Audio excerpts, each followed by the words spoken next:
April 8, 1943, 27,000 feet above Caen, France.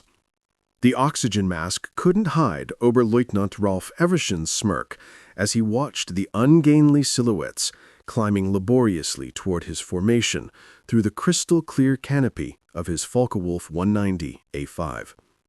The veteran ace of Jagdgeschwader 26 studied the American fighters making their combat debut over occupied Europe. "Tre armies have sent us flying milk bottles," he transmitted to his wingman, unable to suppress his laughter at the sight of the massive Republic P-47 Thunderbolts struggling for altitude. Below them, 16 P-47C Thunderbolts of the 4th Fighter Group lumbered upward in tight formation, their 2,000 horsepower Pratt & Whitney R2800 double wasp engines straining against their 7-ton weight. To German pilots, accustomed to the sleek Spitfires and nimble Soviet fighters, these corpulent American machines appeared almost comical. Barrel-shaped fuselages topped with greenhouse canopies, wings that seemed too small for their massive bodies, propellers that dwarfed anything in the Luftwaffe inventory. What Hermogessen didn't know, what none of the German pilots circling like wolves above could have imagined, was that they were witnessing the arrival of the weapon that would systematically destroy the Luftwaffe's fighter arm. Within 18 months, these flying milk bottles would transform from objects of derision into instruments of terror, their 8/2 Browning machine guns becoming the most feared sound in German skies.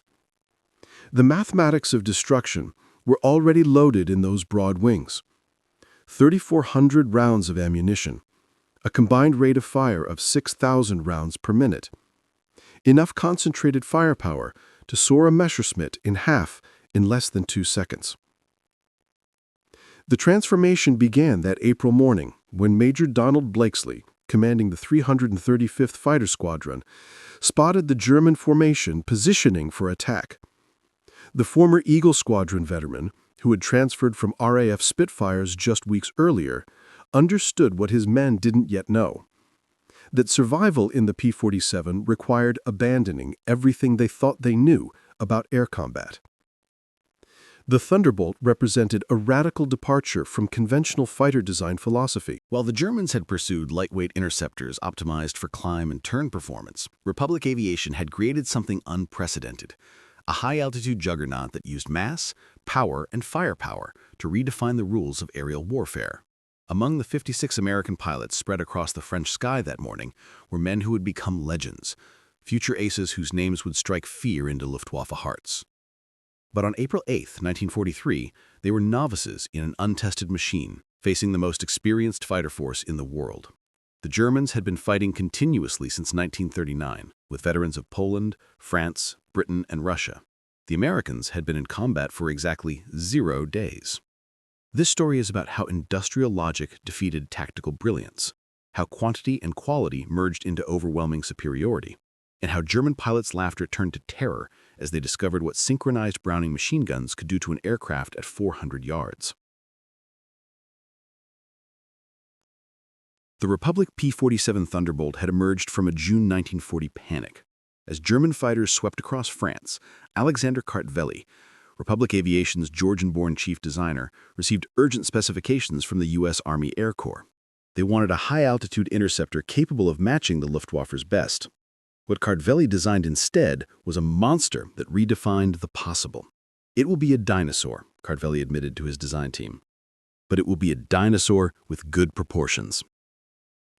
The XP-47B prototype that first flew on May 6, 1941 shocked everyone who saw it. At 9,900 empty, it weighed 65% more than its predecessor, the P-43 Lancer. The massive turbo-supercharger system, with its complex ducting running through the rear fuselage, gave it an almost pregnant appearance. Test pilots approaching it for the first time invariably asked the same question: "This thing actually flies?" Not only did it fly, it flew like nothing else at altitude. The Pratt & Whitney R2800 double wasp engine, an 18-cylinder radial producing 2,000 horsepower, could maintain full power at 27,000 feet, where German fighters gasped for air. The turbo-supercharger, fed by exhaust gases, delivered sea-level performance in the stratosphere, where the air was too thin for conventional supercharges. Major Hubert "Hub" Zumpke, commanding the 56 Fighter Group training at Bridgeport, Connecticut, initially despised the aircraft. His unit lost 18 pilots and 41 aircraft in training accidents between September 1942 and January 1943. The P-47 killed more Americans in training than Germans would in the first months of combat. It ground-looped on landing, torque-rolled on takeoff, and dove with such enthusiasm that pilots discovered compressibility, their controls freezing as shockwaves formed on the wings. But those who mastered it discovered something extraordinary. Lieutenant Robert Johnson, a farm boy from Oklahoma, who would become one of America's top aces with 27 victories, described his first flight. It was like strapping yourself to a locomotive. The power was unbelievable. You didn't fly it, you aimed it. The first combat encounters in April and May 1943 confirmed every German prejudice. The P-47s couldn't turn with the Fock-Fuller with 90s, couldn't climb with the Messerschmitt 109s, couldn't match their nimble handling at medium altitudes. Luftwaffe pilots quickly developed tactics to exploit these weaknesses, attacking from below where the heavy Thunderbolts struggled, forcing turning fights where agility mattered more than firepower. Hutchman Yusef Pips Priller, commanding officer of Jägerschwader 26, reported to headquarters after his first encounter. "The new American fighter is meat for the slaughter. It flies like a truck, turns like a freight train, and climbs like a pregnant cow. Our boys are calling them Indiana, fat targets pretending to be warriors." The statistics seem to confirm German confidence. In their first month of operations, the American fighter groups lost 14 Thunderbolts, for only 3 confirmed German kills. The RAF, observing from their Spitfire squadrons, quietly suggested the Americans might reconsider their choice of mount. British pilots joked that the best evasive maneuver in a P-47 was to unstrap and run around the roomy cockpit. But something strange was happening in those early encounters that German intelligence failed to notice. The P-47s that were shot down had absorbed incredible punishment before falling.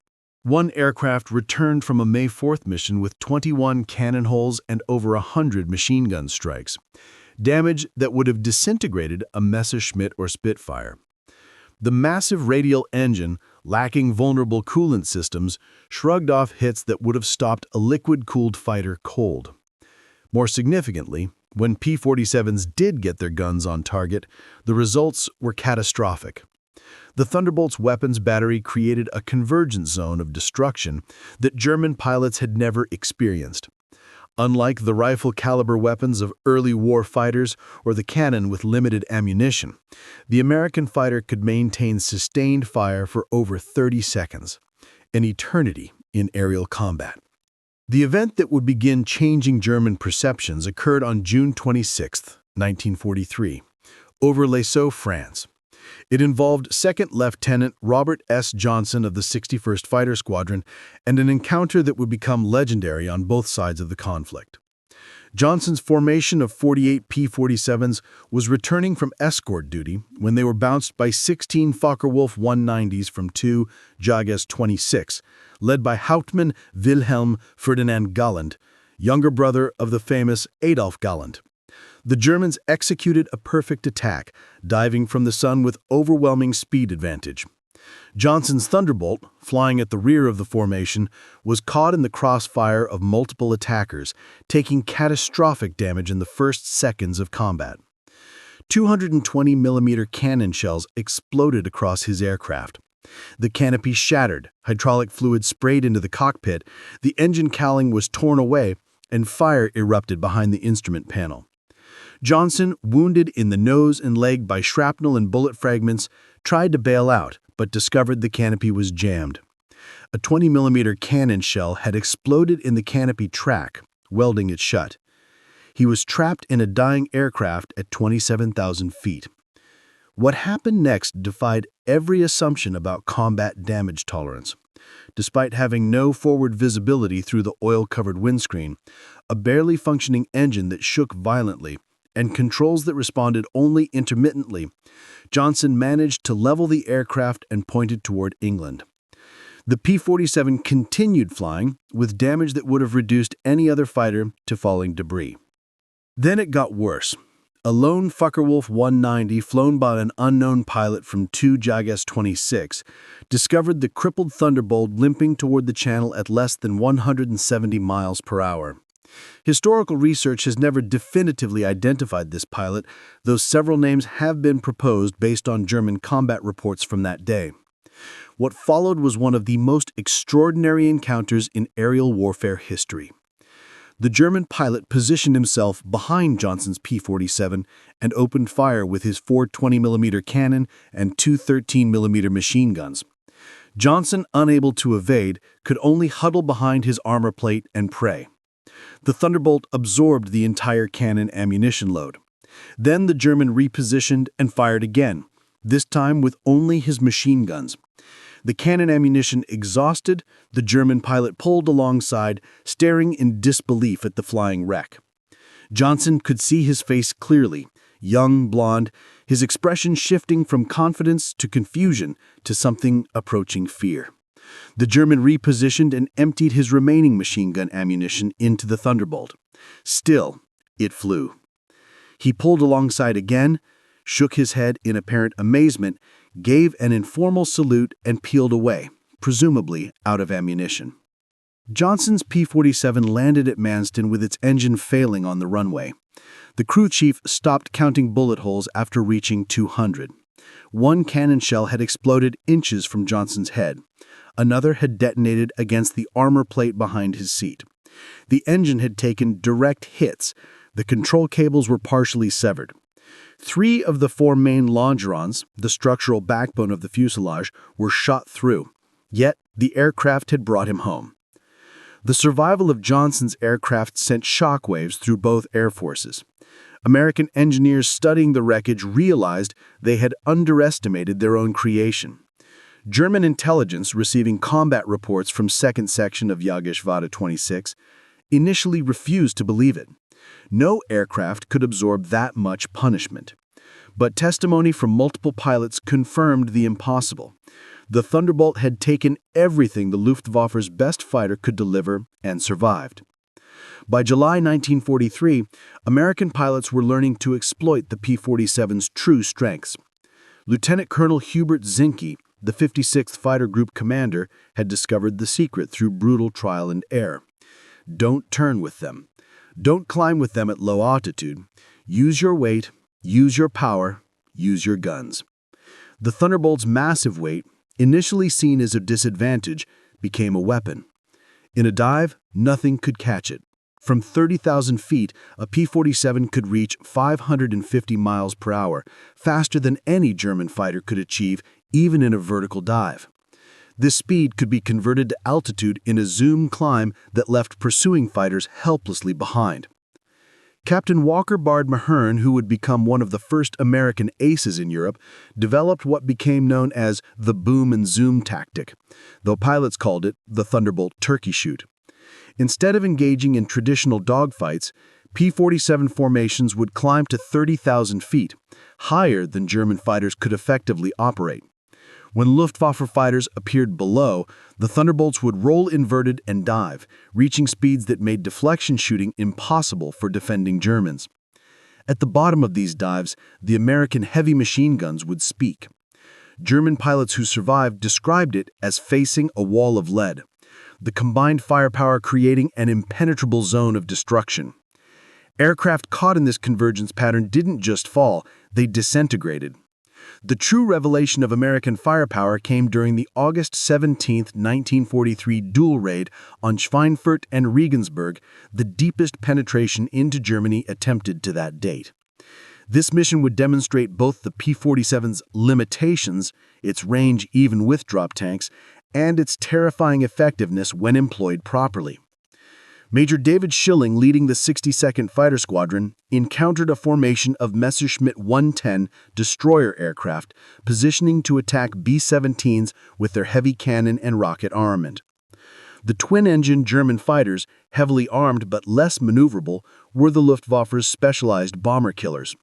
Schilling's flight of 4 Thunderbolts rolled into their attack dive from 28,000 feet. Unteroffizier Heinrich Roth, A gunner in one of the Me-110s who survived later recounted in a POW interrogation, "The American fighters came down like hammers from heaven. I opened fire at 800 meters, good hits. I saw them strike the fighter's wing. The P-47 didn't even wobble. Then he fired. The aircraft ahead of us simply came apart. Not shot down, destroyed. Wings separated from fuselage, tail severed, the crew compartment shredded into metal confetti. In 2 seconds, a 110 became nothing." 8 Messerschmitt 110s were destroyed in less than a minute. The German pilots had never experienced such concentrated firepower. Each P-47 carried 425 rounds per gun, 3,400 rounds total, weighing nearly 900 pounds. At convergence distance, typically set at 300 yards, all 8 guns' ballistic paths intersected in a zone roughly 6 feet in diameter. Anything in that zone faced 100 caliber projectiles per second, each traveling at 2,900 feet per second. The ammunition itself was a revelation of American industrial capacity. While German fighters struggled with limited cannon ammunition, typically 120 to 200 rounds for a 20mm weapon, American pilots could maintain fire for over half a minute. The standard combat load mixed armor-piercing incendiary tracer, and standard ball ammunition in patterns designed to both destroy and ignite. Lieutenant Colonel Francis Gabby Gabreski, who would become the top American ace in Europe with 28 victories, described the effect. "When you hit them with all 8, they don't just go down, they explode. I saw a 1,000,009 literally cut in half, the tail falling one way, the nose and wings another. The pilot never knew what hit him." By September 1943, the Luftwaffe was discovering another horrifying reality about the P-47. Its performance improved dramatically with altitude, while German fighters suffered. The turbo-supercharged double wasp engine maintained its rated power output up to 30,000 feet. German fighters relying on single-stage or two-stage mechanical superchargers saw their performance degrade significantly above 25,000 feet. Oberleutnant Hans Philipp, one of Germany's most successful aces with 206 victories, encountered this reality fatally on October 8, 1943. Leading Jagdgeschwader 1 against a B-17 formation at 28,000 feet over Bremen, Philipp found his Focke-Wulf 190A6 sluggish and unresponsive in the thin air. The BMW 801 engine, powerful at medium altitudes, was gasping for oxygen nearly 6 miles above the Earth. When P-47s of the 56th Fighter Group dove on his formation from 32,000 feet, the German fighters were sitting ducks. Robert Johnson, now an experienced combat pilot on his way to ace status, was flying at 31,000 feet when he spotted Philipp's distinctive Focke-Wulf with its elaborate nose art. Johnson's combat report was clinical. Open fire at 300 yards, 30 degrees deflection.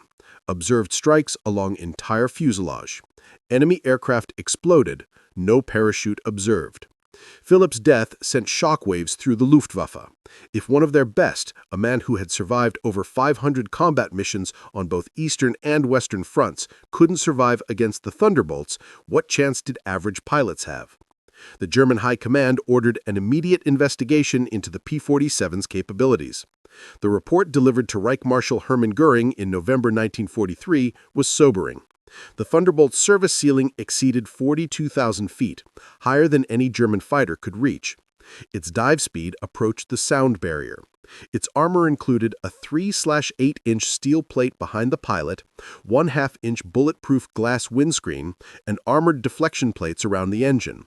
Most disturbingly, its rugged construction allowed it to absorb damage that would destroy 3 conventional fighters and still return home. In January 1944, a new variant of the P-47 began arriving in England that would complete the transformation from laughingstock to nightmare. The P-47 D-22 featured a Hamilton Standard hydromatic propeller with paddle blades 13 feet in diameter, with broad chord blades that bit into the air like massive oars. The improvement in climb rate was immediate and dramatic. Where earlier Thunderbolts had climbed at an anemic 2,200 feet per minute at sea level, the paddle blade variants could achieve 3,000 feet per minute, matching or exceeding German fighters at most altitudes. The massive propeller also improved acceleration, allowing P-47s to build energy faster in level flight. Hauptmann Heinz Knocker of Jagdgeschwader 11, a veteran with over 200 combat missions, encountered the new variants in February 1944 during a bomber interception near Hanover. He wrote in his combat diary, "The fat American fighters have learned to climb. We bounced to formation near Hanover, expecting our usual advantage. They turned into us and climbed with us. When we tried to disengage, they followed us up to 30,000 feet. Schmidt was caught and blown apart. Nothing left but smoke and fragments. These are not the same machines we laughed at last year." The paddle blade propeller did more than improve performance. It changed the sound of the Thunderbolt. The distinctive thundering roar created by the blade tips reaching supersonic speeds could be heard from miles away. German ground troops reported being able to identify approaching P-47s by sound alone, a deep, threatening rumble that meant death from above. They began calling it Donnerschlag, thunderclap. By March 1944, P-47s equipped with external fuel tanks could escort bombers deep into Germany. The standard configuration carried two 108-gallon wing tanks or a 75-gallon belly tank, extending range to over 1,000 miles. With the paddle blade propeller providing improved performance even when loaded, Thunderbolts could fight on equal terms immediately after dropping tanks. The Luftwaffe's response was to concentrate on the bombers, hoping to inflict enough losses to stop the American daylight campaign. But this required flying through the P-47 escort screen, an increasingly suicidal proposition. German fighters developed a grudging respect that bordered on fear for the big American fighters. Major Gerd Rahl, one of Germany's top aces with 275 victories, mostly on the Eastern Front, survived an encounter with P-47s on March 6, 1944, that left him badly wounded. He later recalled in a post-war interview, "We saw them above us, fat silhouettes against the sun. Someone laughed and said, 'Here come the flying pigs.' Nobody was laughing 30 seconds later. They came down like an avalanche, faster than we could react. The first pass destroyed 3 of our fighters, just gone, transformed into burning debris. Their guns didn't fire in bursts like ours. They poured out solid streams of fire. Getting caught in that stream meant instant death." The escort missions revealed another P-47 advantage: endurance. While German fighters operated at maximum power settings that consumed fuel rapidly, the big American radials could cruise efficiently at high altitude. Thunderbolts could remain with the bombers for hours, rotating top cover while maintaining enough fuel for combat and return. As more P-51 Mustangs arrived to take over long-range escort duties in spring 1944, P-47 units increasingly focused on ground attack, a role that would make them the most feared aircraft in the German arsenal. The transition began in earnest in April 1944 as the Allies prepared for the invasion of France.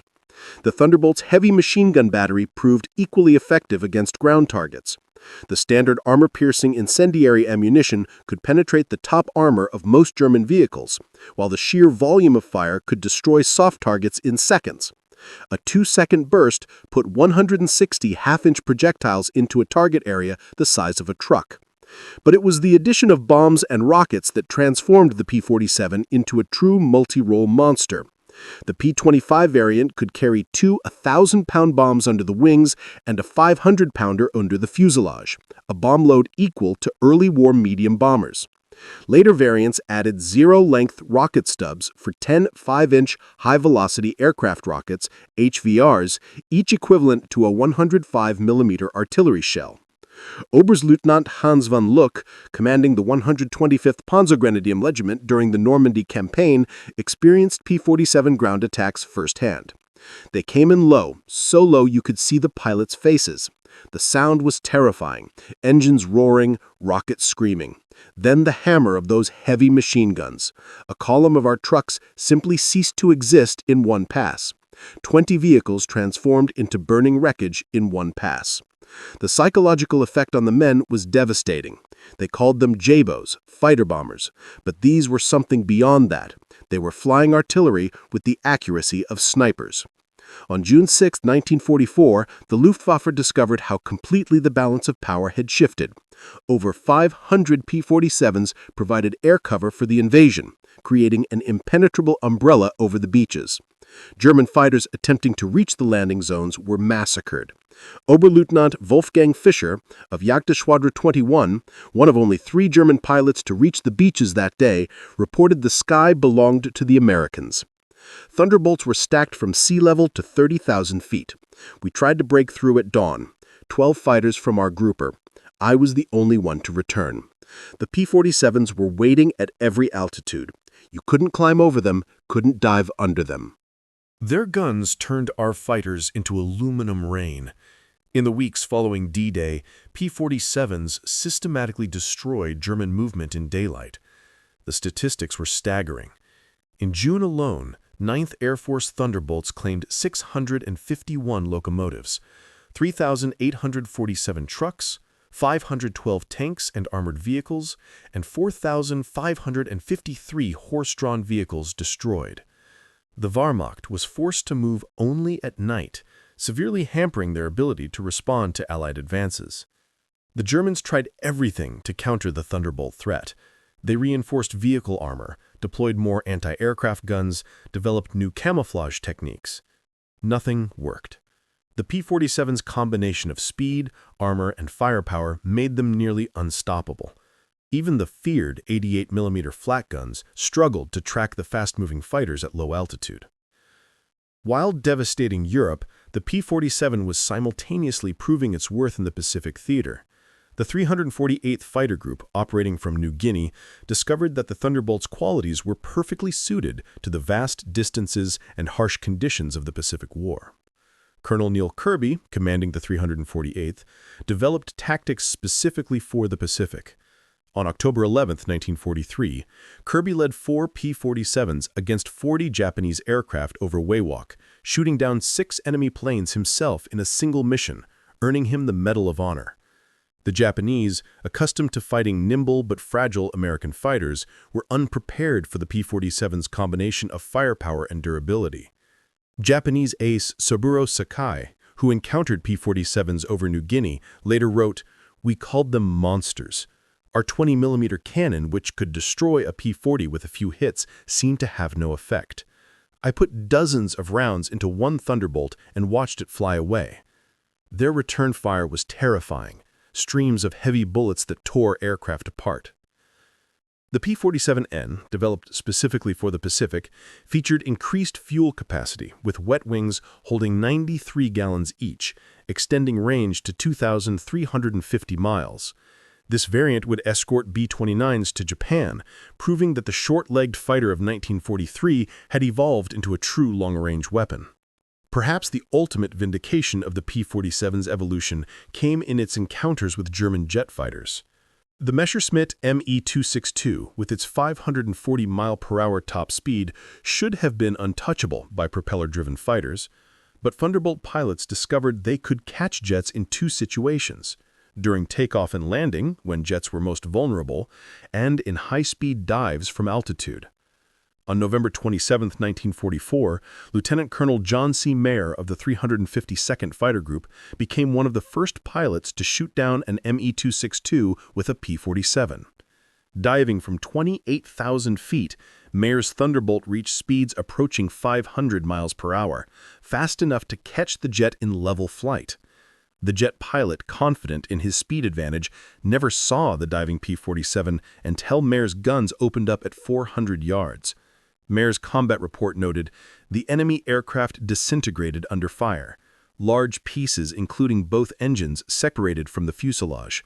The pilot did not escape." The concentrated fire of 8 50 caliber guns proved more effective than we anticipated against jet aircraft. By early 1945, specialized P-47M variants were deployed specifically to counter German jets and V-1 flying bombs.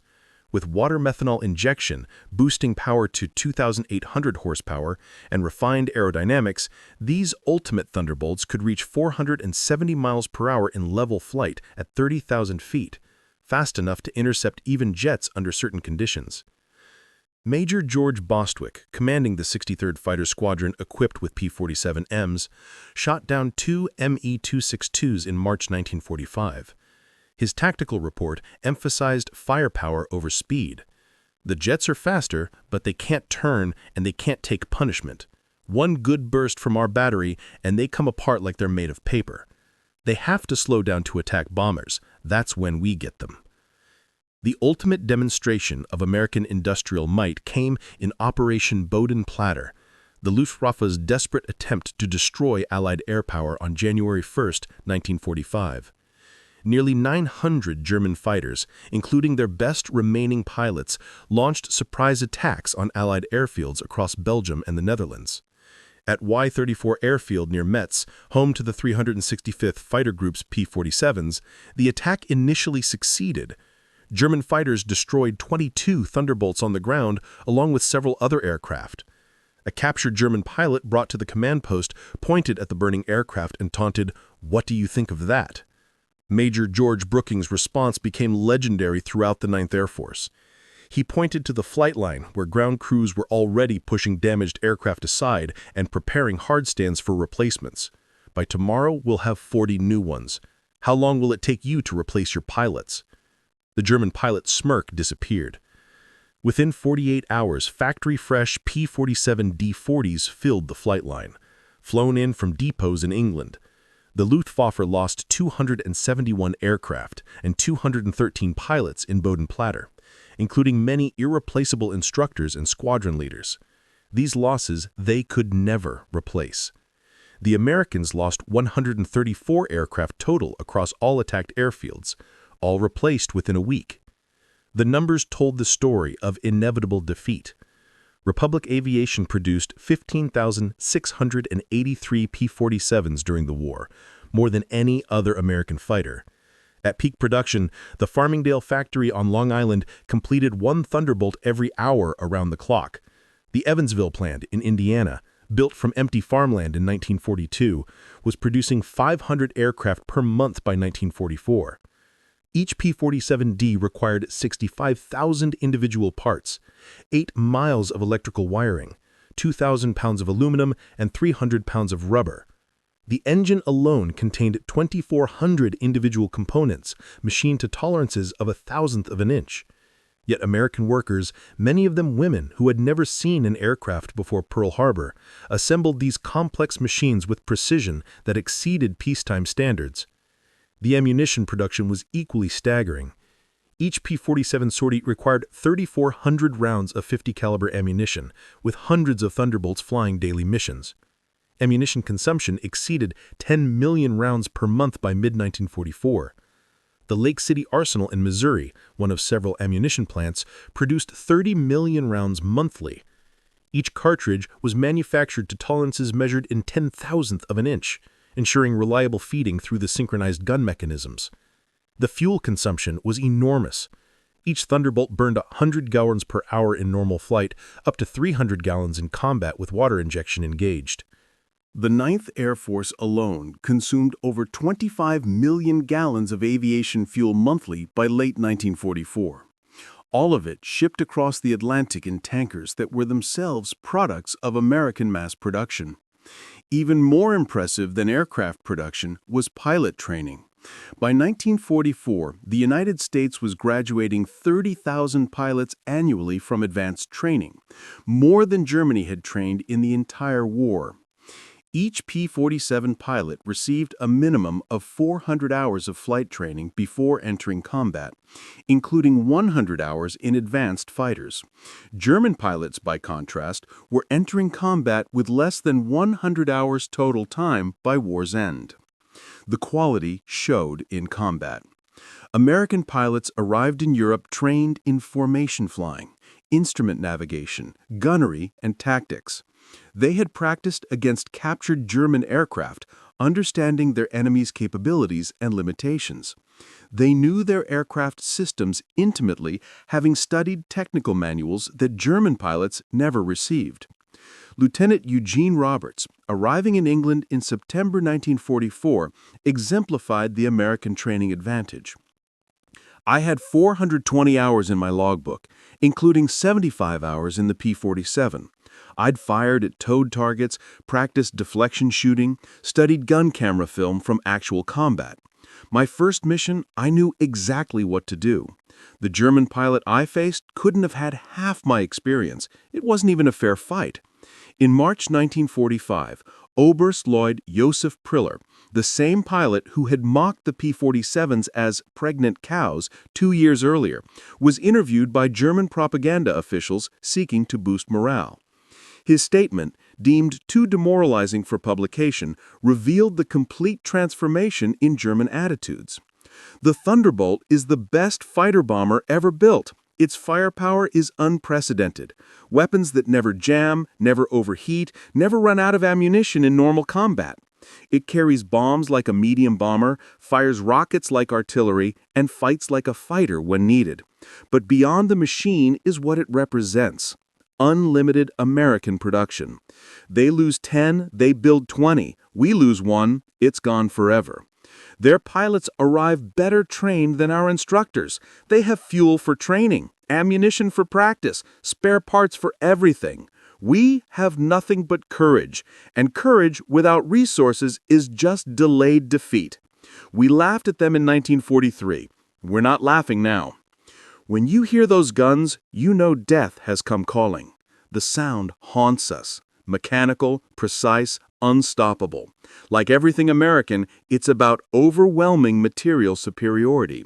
They didn't beat us through better tactics or braver pilots.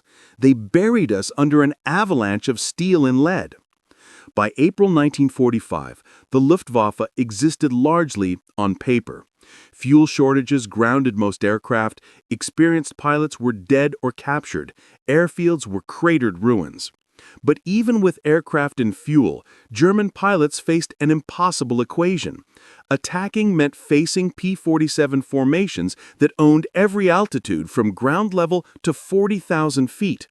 Feldwebel Klaus Breichender, one of the last German pilots trained in 1945, flew exactly one combat mission before the war ended. His encounter with P-47s over Leipzig lasted 12 seconds. I saw them diving from above, 4 Thunderbolts in perfect formation. I tried to turn, but they were too fast. The leader fired from 500 meters. My aircraft shook like it was hit by sledgehammers. The engine exploded, the wings separated. I barely escaped. In the parachute, I watched them destroy my entire staffel. 6 fighters gone in under a minute. The sky rained burning aluminum and bodies. The psychological impact was complete. German pilots developed what medical officers called Jabo fever, physical symptoms of stress appearing when Thunderbolts were reported in the area. Veterans who had faced Spitfires and Hurricanes without fear became physically ill before missions against P-47s. The distinctive thunder of approaching Thunderbolts caused panic among ground troops who knew that survival meant finding cover immediately. The final statistics of P-47 operations defied comprehension. In Europe, 3,752 German aircraft destroyed in aerial combat, 3,315 aircraft destroyed on the ground, 86,000 railway cars destroyed, 9,000 locomotives destroyed, 6,000 armored fighting vehicles destroyed, 60,000 trucks destroyed, 60,000 horse-drawn vehicles destroyed. In the Pacific, 697 Japanese aircraft destroyed in aerial combat, 150 aircraft destroyed on the ground, 1,500 vehicles destroyed, 150 locomotives destroyed, countless barges, ships, and installations. The 9th Air Force alone, primarily equipped with P-47s, flew 213,873 combat sorties, dropped 120,000 tons of bombs, fired 135 million rounds of ammunition, and launched 60,000 rockets. The Thunderbolt units achieved a 4.6 to 1 kill ratio in aerial combat while maintaining the lowest loss rate of any Allied fighter bomber. Behind these numbers lay the human cost. The Luftwaffe lost approximately 28,000 pilots killed in combat against Western Allied forces. Many fell to the concentrated fire of American heavy machine guns. Each loss represented years of training that Germany could never replace. By war's end, the average German fighter pilot had less than 30 hours of combat experience. The average P-47 pilot had over 200. At the Luftwaffe Interrogation Center at Oberursel, captured Allied pilots were debriefed by German intelligence. The records captured in 1945 revealed German assessments of Allied aircraft. The file on the P-47, updated continuously throughout the war, showed the complete transformation in German attitudes. April 1943. Large, unmaneuverable fighter. Inferior to German types in all performance parameters except dive speed. Machine gun armament insufficient against cannon-armed fighters. Assessment: minimal threat. December 1943. Exceptional high-altitude performance. Extreme structural strength. Firepower increasingly problematic. Pilots showing improved tactics. Assessment: significant threat above 25,000 feet. June 1944. Dominant fighter bomber. Superior to all German types above 20,000 feet. Firepower devastating against all target types. Structural strength makes shoot-down extremely difficult. Assessment: critical threat at all altitudes. March 1945. Best fighter bomber of the war. Combination of firepower, durability, and performance unmatched.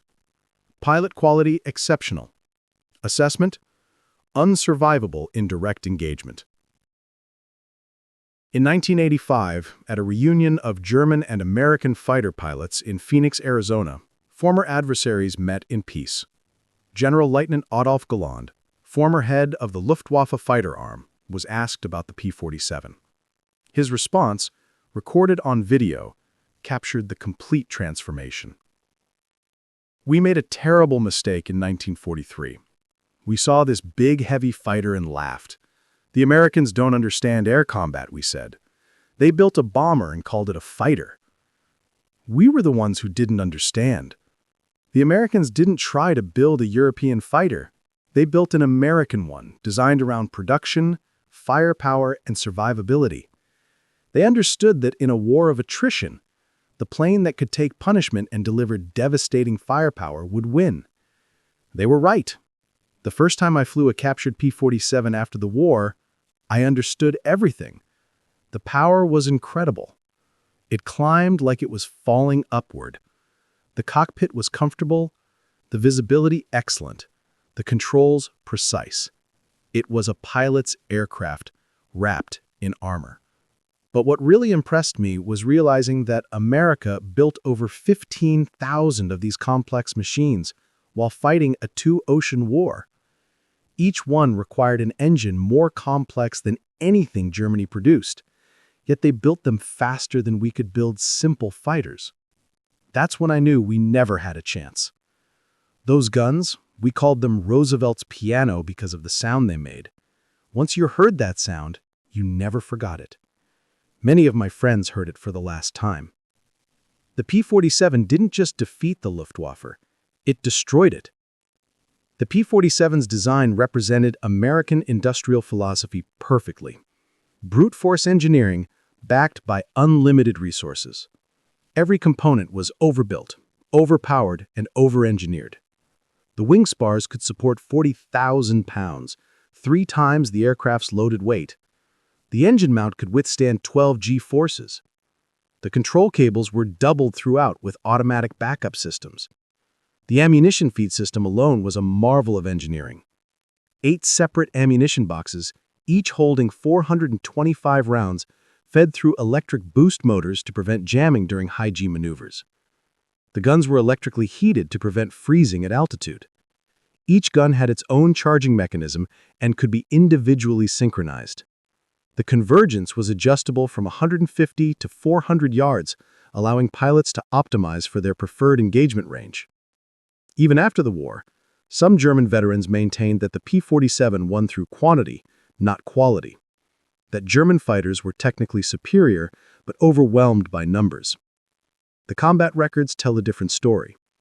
In engagements where numbers were equal, P-47s consistently prevailed. The heavy machine gun armament, dismissed as inferior to cannon, proved more effective in actual combat. Analysis of gun camera footage revealed why. Cannon shells, while individually more destructive, required precise aim and had limited ammunition, typically 120 to 200 rounds total. The P-47's weapons created a probability cloud of bullets that guaranteed hits even with imperfect aim. At typical engagement ranges, a 2-second burst put at least 20 rounds into a fighter-sized target, enough to ensure destruction. The ammunition itself was superior. American .50 caliber armor-piercing incendiary rounds used a delayed action fuse that ensured penetration before detonation. The incendiary compound burned at 3,000 degrees Fahrenheit, hot enough to ignite aluminum structure. German 20mm shells, while heavier, often exploded on surface contact, causing spectacular but sometimes superficial damage. The P-47 Thunderbolt remains the heaviest single-engine piston fighter ever mass-produced. Its empty weight of 10,000 pounds exceeded the gross weight of some twin-engined fighters.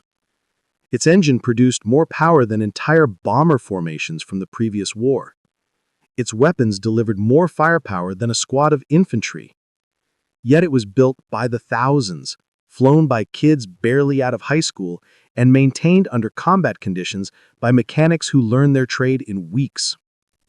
The transformation of German opinion from mockery to terror took less than 2 years. In that time, the flying milk bottle became the most feared aircraft in the Luftwaffe's experience. Veterans who had faced Spitfires, Hurricanes, and Soviet Yaks without flinching spoke of P-47s in hushed tones decades after the war. At the United States Air Force Museum in Dayton, Ohio, a restored P-47D sits among other legendary fighters. Its placard lists specifications and battle honors, but the real story is told by a small display case containing spent .50 caliber shells and a strip of gun camera film showing a Focke-Wulf 190 disintegrating under fire. Below the display is a quote from an unnamed German pilot taken from a 1945 interrogation report. "We laughed when we first saw them. Fat, ugly American fighters that couldn't turn, couldn't climb, couldn't fight. We stopped laughing when we realized they didn't need to turn or climb. They just pointed those guns at you, and you ceased to exist. The laughter died with our comrades." The P-47 Thunderbolt entered combat as an object of derision and ended the war as an instrument of annihilation. In between, 8 synchronized Browning machine guns rewrote the rules of aerial warfare and buried the Luftwaffe under an avalanche of lead. German pilots had laughed at the ungainly American fighter in April 1943. By May 1945, there were no German pilots left to laugh. The thunder had spoken, and the sky belonged to America.